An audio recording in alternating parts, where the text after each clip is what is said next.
Good evening, welcome to our YouTube channel great मंत्रा।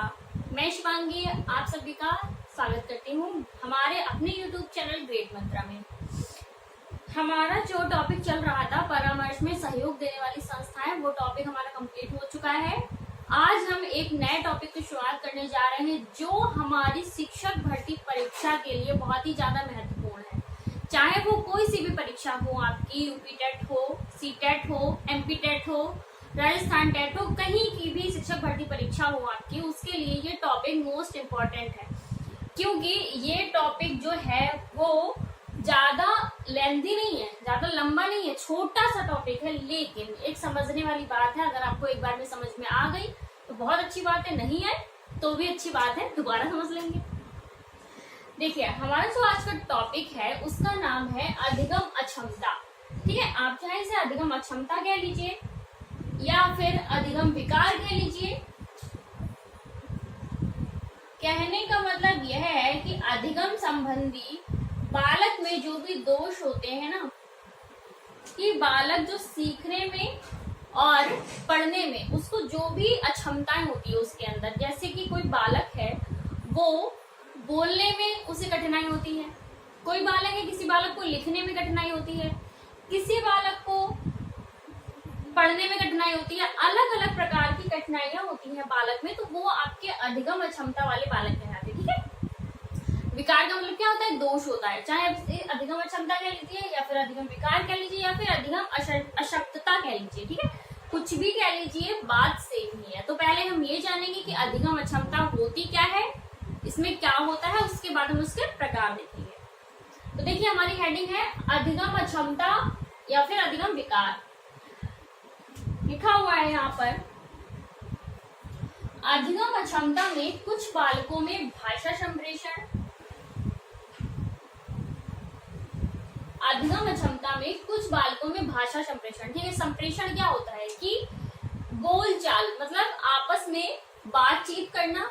तो भाषा संप्रेषण मतलब क्या है कि उनको बोलने में कठिनाई होती है, वो संप्रेषण जो है वो अच्छे से नहीं कर पाते हैं। तो कुछ बालकों में ये विकार पाया जाता है। देखिए, कुछ बालकों में भाषा संप्रेषण संबंधी विकार व कुछ में पढ़ने संबंधी, जो जिसको हम पठन विकार कहते हैं, पठन संबंधी विकार कहते हैं, तो पढ़ने संबंधी, व कुछ में लिखने संबंधी मतलब लेखन संबंधी कठिनाई, व कुछ में गणितीय संबंधी कठिनाई उत्पन्न हो जाती है। तो ऐसे बालक अधिगम अक्षमता वाले बालक कहलाते हैं। ठीक है, देखिए, मैंने जैसे कि अभी आपको बताया था कि कुछ बालक होते हैं जिन बालकों में भाषा संप्रेषण, मतलब कि वो जो संप्रेषण है, बातचीत है, वो अच्छे से नहीं कर पाते हैं, अटक अटक के वो जो है वो संप्रेषण करते हैं। तो उनके अंदर क्या होता है, ये भाषा विकार होता है कि जिससे कि वो संप्रेषण नहीं कर पाते हैं।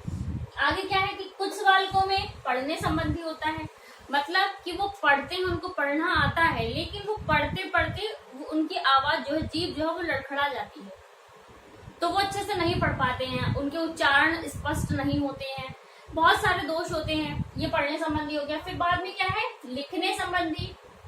अब लिखने संबंधी क्या है, जैसे हाथ में कोई विकार है या फिर हाथ में विकार नहीं है, उनके अंदर जो है वो किसी कारण के द्वारा, किसी कारणवश ऐसा विकार उत्पन्न हो गया जिससे कि वो अच्छे से लिख नहीं पाते हैं, फास्ट नहीं लिख पाते हैं, साफ नहीं लिख पाते हैं, किसी वर्ड को कुछ लिखते हैं।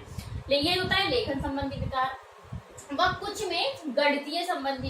देखिए, गणितीय संबंधी क्या विकार होगा कि कैलकुलेशन संबंधी, कैलकुलेशन जो है वो अच्छे से नहीं कर पाते हैं, डिजिट्स अच्छे से याद नहीं रख पाते हैं, ये सारे होते हैं आपके गणितीय संबंधी। गणितीय संबंधी ये जो कठिनाइयां जो है, ये अगर बालक में उत्पन्न हो जाती है, तो जो ऐसे बालक होते हैं, इन बालकों को अधिगम अक्षमता वाले बालक कहा जाता है। ठीक है, इतना क्लियर हो गया कि अधिगम अक्षमता वाले बालक कौन से होते हैं, अधिगम अक्षमता आखिर होती क्या है, अधिगम अक्षमता किसे कहते हैं। तो ये सारी चीजें आपकी, ये आपका पॉइंट जो है वो क्लियर हो गया कि अधिगम अक्षमता क्या होती है। पहले मैंने आपको बताया, चाहे आप इसे अधिगम अक्षमता कह लीजिए, चाहे फिर अधिगम विकार कह लीजिए। अब आगे देखिए, इसके प्रकार देखते हैं कि इसके प्रकार कौन कौन से होते हैं और उन्हें किस नाम से जानते हैं। पहला है आपका अफेजिया या फिर आप इसको कह लीजिए डिस्फेजिया। ठीक है, अफेजिया कह लीजिए या फिर डिस्फेजिया कह लीजिए। इसमें क्या होता है, इसमें क्या होता है कि बालक के अंदर भाषा संबंधी जो है वो मौखिक विकार होता है, भाषा संबंधी विकार होता है, और जो कि होता है मौखिक। भाई भाषा को बोलेगा ही ना, जैसे कि मैंने आपको बताया था कि संप्रेषण विकार उत्पन्न हो जाता है किसी किसी बालक में। तो भाषा संबंधी मतलब मौखिक विकार जो होता है वो आपका कहलाता है अफेजिया या फिर डिफेजिया। आपको एग्जाम में ये मिल सकता है, आपको अगर अफेजिया नाम से मिल गया तो भी आपका मौखिक विकार होगा, अगर आपको डिस्फेजिया नाम से मिल गया तो भी आपका मौखिक विकार ही कहलाएगा। यहाँ पर जो बच्चा है वो स्पष्ट ढंग से संप्रेषण नहीं कर पाता है, स्पष्ट ढंग से बोल नहीं पाता है, उसको ऐसा क्यों हो जाता है? देखिए, मस्तिष्क में कोई चोट लग गई या फिर कोई रोग हो गया, इन सभी कारणों की वजह से ये जो पठन संबंधी विकार होते हैं ये उत्पन्न हो जाते हैं बालकों में। आगे बढ़ते हैं, दूसरा है डिसलेक्सिया। डिसलेक्सिया जो है आपका ये बहुत ही ज्यादा मोस्ट इम्पॉर्टेंट, ठीक है, इसको जिसको हम कहेंगे वेरी इंपॉर्टेंट पॉइंट है ये आपका डिसलेक्सिया। डिसलेक्सिया क्या होता है? डिसलेक्सिया में पठन संबंधी विकार होता है। ये क्वेश्चन आपका बार बार आता है, ठीक है। डिसलेक्सिया जो है ये आपसे बार बार पूछ लेता है। डिसलेक्सिया जो है अगर बालक में पठन संबंधी विकार है तो कौन सी उसके अंदर अधिगम अक्षमता होगी, उसको क्या कहेंगे? तो उसको हम कहेंगे डिसलेक्सिया। डिसलेक्सिया क्या होता है? पठन संबंधी होता है। इसमें बालक जो है वो अच्छे से पढ़ नहीं पाता है, पढ़ने संबंधी उसके अंदर विकार उत्पन्न हो जाता है। मस्तिष्क में कोई चोट लग गई हो या फिर बालक जब माँ के गर्भ में था तब कोई चोट लग गई हो या किसी रोग की वजह से किसी दवाई का कोई असर हो गया हो, बहुत सारे जो है हानिकारक प्रभाव होते हैं बहुत सारी चीजों के। तो इन सारी चीजों की वजह से बालक के अंदर जो है ये अक्षमताएं उत्पन्न होती है। नेक्स्ट है आपका डिस्ग्राफिया या फिर ग्राफिया। आप इसे डिस्ग्राफिया भी कह सकते हैं और ग्राफिया भी कह सकते हैं। तो डिस्ग्राफिया और जो ग्राफिया होता है आपका, ये होता है आपका लेखन संबंधी, लिखने से संबंधित जो बालक में विकार होता है कि बालक अच्छे से जो पेन नहीं पकड़ पा रहा है, बालक अगर हम उसे पा बोल रहे हैं तो वो पा की जगह फा लिख रहा है। क्यों लिख रहा है? क्योंकि उसके अंदर जो है वो लेखन संबंधी विकार है। कहीं ये हो रहा है कि जो बालक है वो स्पष्ट रूप से ढंग से नहीं लिख पा रहा है, स्पष्ट उच्चारण नहीं लिख पा रहा है, उसके अंदर उच्चारण संबंधी समस्या है। तो जो लेखन संबंधी समस्याएं होती हैं वो आपकी डिस्ग्राफिया या फिर ग्राफिया कहलाती हैं। ये भी आपका इंपॉर्टेंट है, ये पॉइंट भी आपको देखने को मिल जाता है एग्जाम में। ये सारे पॉइंट आप अपने क्लियर करते चलिएगा क्योंकि इनमें बहुत कंफ्यूजन होता है। सारे आपको सेम नाम लगेंगे, आप भूल जाएंगे कि कौन सा बीमारी को किस नाम से जानते हैं, कौन सी अक्षमता को किस नाम से जानते हैं। तो आपको ये चीज एक बार माइंड में सेट कर लेनी है आपको अच्छे से। अगर आप इसको 5 मिनट भी अगर आपने 10 बार पढ़ लिया तो आपको अच्छे से जो है वो दिमाग में सेट हो जाएगा। फिर अगर आप बोलना चाहेंगे तो भी आप नहीं भूलेंगे। कोई किसी चैनल पर इसकी ट्रिक भी दी हुई है, अगर आप ट्रिक से याद करना चाहते हैं तो आप ट्रिक से भी कर सकते हैं। ट्रिक जो है वो भी काफी कारगर साबित होती है आपके लिए, लेकिन यहाँ पर मैं आपको डिटेल में बता रही हूँ, यहाँ पर मैंने आपको ट्रिक नहीं दी है। आगे बढ़ते हैं, आगे है नेक्स्ट है डिस्कैलकुलिया। डिस्कैलकुलिया में क्या है? डिस्कैलकुलिया जो है देखिए नाम से ही पता चल रहा है ना, कैलकुलिया। कैलकुलिया मतलब कैलकुलेटर। ये आपकी यहाँ पर देख लीजिए, कैलकुलिया मतलब होता है कैलकुलेटर। तो इसका मतलब क्या है? कैलकुलेटर हम कहाँ पे यूज करते हैं? कैलकुलेटर हम गणित में यूज करते हैं, जोड़ घटाना गुणा भाग, इसके लिए हम कैलकुलेटर का प्रयोग करते हैं। तो नाम से पता चला ना कैलकुलिया। तो कैलकुलिया डिस्कैलकुलिया क्या है? गणित संबंधी, मतलब गणित संबंधी जब बालक में विकार है, गणित संबंधी समस्या है जब बालक में, तो वो आपकी कहलाएगी डिस्कैलकुलिया। अगला है अलेक्सिया। देखिए अलेक्सिया में भी मैंने लिखा है पठन संबंधी और यहाँ पे डिसलेक्सिया था, ये भी पठन संबंधी था। तो इसमें छोटा सा अंतर ये है कि जो डिसलेक्सिया है वो पठन संबंधित होती है, लेकिन ये जो पढ़ना वगैरह है ये कैसे, यहाँ पर पठन संबंधी समस्या होती है जो जेन्युइन होती है, ठीक है, जो बालक में पहले से ही विराजमान होती है, पहले से ही होती है उसके अंदर। और ये अलेक्सिया क्या है? अलेक्सिया है पठन संबंधी है, लेकिन ये जो बीमारी होती है ये जो अक्षमता होती है ये मस्तिष्क पर चोट लगने की वजह से आती है, ठीक है। यहाँ पर आप इसके साथ ही पॉइंट नोट रखिएगा कि मस्तिष्क में चोट लगने की वजह से अगर पठन संबंधी विकार हो रहा है तो वो आपका अलेक्सिया कहलाएगा, ठीक है। मस्तिष्क में चोट, तो मस्तिष्क में चोट लगने की वजह से अगर आपके अंदर मतलब बालक के अंदर पठन संबंधी विकार उत्पन्न हुआ है तो वो आपका कहलाएगा अलेक्सिया।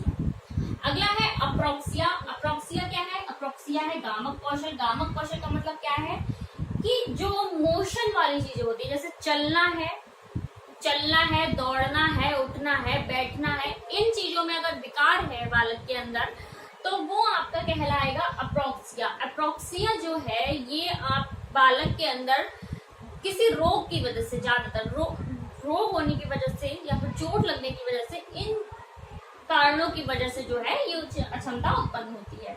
तो याद रखेंगे अप्रोक्सिया जो है इसके अंदर गामक कौशल संबंधी विकार उत्पन्न होता है। गामक कौशल का मतलब क्या हो गया? चलना, खेलना, कूदना, दौड़ना, भागना, उठना, ये सारी जो मोशन वाली चीजें होती हैं ये आपके गामक कौशल कहलाते हैं। अगला है डिस्थीमिया। डिस्थीमिया में क्या है? डिस्थीमिया में जो है वो बालक है या मनुष्य है वो तनाव से ग्रसित रहेगा। उसको हर समय हर चीज का तनाव रहेगा कि ये चीज कैसे हो गई, ये चीज क्यों नहीं हुई, ये मेरे जीवन में ऐसे कैसे हो रहा है, या फिर मैं ये नहीं कर सकता। तो हर प्रकार का तनाव जो है इस अक्षमता में क्या होता है? इस अक्षमता में जो बालक है वो हर प्रकार का जो तनाव है वो लेता रहता है। तो उस तनाव से उसके मस्तिष्क पर बहुत ही बुरा प्रभाव पड़ता है, नकारात्मक प्रभाव पड़ता है। तो ये अक्षमता जो है ये बहुत ही ज्यादा हानिकारक होती है। तो डिस्थीमिया क्या होगी? डिस्थीमिया में जो बालक है वो जो तनाव से ग्रसित रहता है। अगला है डिस्मोर्फिया। ठीक है, डिस्मोर्फिया में क्या है? भ्रामक अवस्था। भ्रामक अवस्था कैसे है? ठीक है, भ्रामक अवस्था कहने का मतलब ये है कि जो बालक है उसके अंदर भ्रम उत्पन्न होता है, उसको भ्रम रहता है हर चीज का, कि जैसे कि भ्रम का मतलब क्या होता है कि जो चीज है नहीं उसे वो चीज दिखाई देती है। तो भ्रम जो है बहुत ही बुरी चीज है, हमें किसी भी चीज का भ्रम नहीं होना चाहिए। तो बालक के अंदर अगर जो भ्रम है, भ्रम से संबंधित कोई भी समस्या है तो वो जो है वो कौन सी अधिगम क्षमता से ग्रसित है? तो वो डिस्मोर्फिया से ग्रसित है।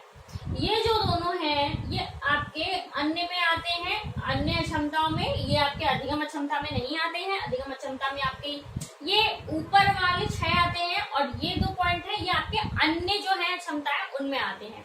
तो डिस्थीमिया जो है वो तनाव की है और डिस्मोर्फिया जो है वो है आपकी भ्रामक अवस्था। ये जो बालक है, बालक को भ्रम रहेगा, जो चीज उसके सामने नहीं है फिर भी वो उसको उस चीज को लेके भ्रम रहेगा कि यहाँ पर ये है, यहाँ पर वो है। जैसे कि मतलब आपने देखा होगा ना कि अगर किसी के अंदर किसी चीज को लेकर डर रहता है, भय रहता है, तो उसको वो चीज हर जगह दिखती है। जैसे कोई है, किसी को सांप से डर लगता है, अगर उसके साथ कोई घटना हो चुकी है कि इतनी मतलब भयानक घटना हो चुकी है जो वो उस चीज को नहीं भूल पा रहा है, तो उसके अंदर ये हमेशा भ्रम उत्पन्न रहेगा, भ्रम बना रहेगा कि वो यहाँ पर खड़ा है और यहाँ पर उसे सांप दिख रहा है, लेकिन जो चीज नहीं होगी वहां पर वो उसको दिख रही है। तो ये क्या है? ये एक प्रकार का भ्रम है। तो ये जो भ्रम वाला जो समस्या होती है, भ्रम का जो विकार उत्पन्न होता है, ये आपकी अक्षमता जो है वो डिस्मोर्फिया कहलाती है। आपका जो सिलेबस था उसमें आपका यही एक पॉइंट आपका बच गया था, अधिगम क्षमता वाली चीजें, अधिगम क्षमता, अधिगम विकार, अधिगम असक्तता, ये सारे पॉइंट जो है वो आपके बच गए थे। वो पॉइंट भी आज मैंने आपको कवर करा दिए हैं। अब आगे कल से हम करेंगे कंटिन्यू हमारा प्रैक्टिस सेट जो है, मैं आपको वो कराऊंगी, आपको क्वेश्चंस की प्रैक्टिस कराऊंगी ताकि आपका एग्जाम जो है वो अच्छे से हो पाए। आज के न्यूज़पेपर में मैंने न्यूज पढ़ी थी तो मुझे लग रहा था, शायद लग रहा है कि आपका जो यूपी टेट का एग्जाम है वो शायद अक्टूबर या नवंबर में हो जाएगा। तो आप तैयार रहिए, आप अपना जो है वो रिवीजन चालू रखिए। कोर्स मैंने आपको कंप्लीट करा दिया है। आगे जो कुछ पॉइंट अगर रह गए हैं, जैसे कोई कुछ बेसिक चीजें हैं वो अगर छूट गई है मुझसे तो आप कमेंट में बताइए, और अगर नहीं आप बता रहे हैं तो मैं आपका सिलेबस चेक करके या फिर ये देखूंगी कि आपके लिए कुछ भी अगर ऐसी चीज छूट रही है जो आपके लिए इम्पोर्टेंट है तो वो मैं आपको आगे की वीडियोस में करा दूंगी। तो अगर आपको अपना अच्छा चाहते हैं, आपको अपना अच्छा देखना है, आप अच्छे से क्वालिफाई होना चाहते हैं, आप अच्छे से जॉब पाना चाहते हैं, तो बने रहिए ग्रेट मंत्रा के साथ। मिलते हैं अगले वीडियो में, तब तक के लिए घर पर